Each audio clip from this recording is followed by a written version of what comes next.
আজকে যে রান্নাটা শেয়ার করব সেটা অনেকের অপছন্দের খাবার হলেও ঠিকভাবে রান্না করলে সেই তেতো ভাবটা অতটা লাগে না। তোমরা হয়তো বুঝতেই পারছো আজকে রান্নার মেন উপকরণ উচ্ছে। প্রথমে উচ্ছে আর আলুকে কুচি কুচি করে কেটে ধুয়ে তাতে লবণ মাখিয়ে রেখে দিতে হবে 10 মিনিটের জন্য। আবার 10 মিনিট পরে সেটাকে ধুয়ে নিয়ে কড়াইয়ে তেল দিয়ে সেটাকে ছেড়ে দিতে হবে। প্রথমে পরিমাণ মতো নুন আর হলুদ দিয়ে এটিকে অল্প আঁচে ভাজতে হবে, যাতে আলু আর উচ্ছে পুরোপুরি সেদ্ধ হয়ে যায় আর লেগেও না যায়। এটা ভাজতে দিয়েই প্রয়োজনীয় পেঁয়াজ আর কাঁচা লঙ্কা আমি কেটে নিয়েছিলাম। তোমরা প্রয়োজনে আগেই কেটে রাখতে পারো। একটু কালো জিরে দিয়ে নেব। এরপর যখন মনে হবে উচ্ছে কলাটা কিছুটা ভাজা হয়েছে তখন পেঁয়াজ আর লঙ্কাটা এর মধ্যে দিয়ে দেবো।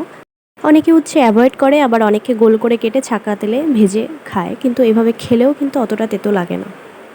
অনেকক্ষণ নাড়াচাড়ার পর দেখতেই পাচ্ছ ভাজার কালার অনেকটা চেঞ্জ হয়ে এসছে। আর আলু উচ্ছে কয়েকটা কেটে দেখে নিতে হবে যে পুরোপুরি সেদ্ধ হয়েছে কিনা। তোমরা যদি কখনো উচ্ছে ভাজা এভাবে না খেয়ে থাকো তাহলে অবশ্যই ট্রাই করো, আশা করি ভালো লাগবে। আর ভিডিওটি যদি ভালো লেগে থাকে তবে অবশ্যই লাইক, শেয়ার অ্যান্ড সাবস্ক্রাইব করে পাশে থেকো আর খুব ভালো থেকো।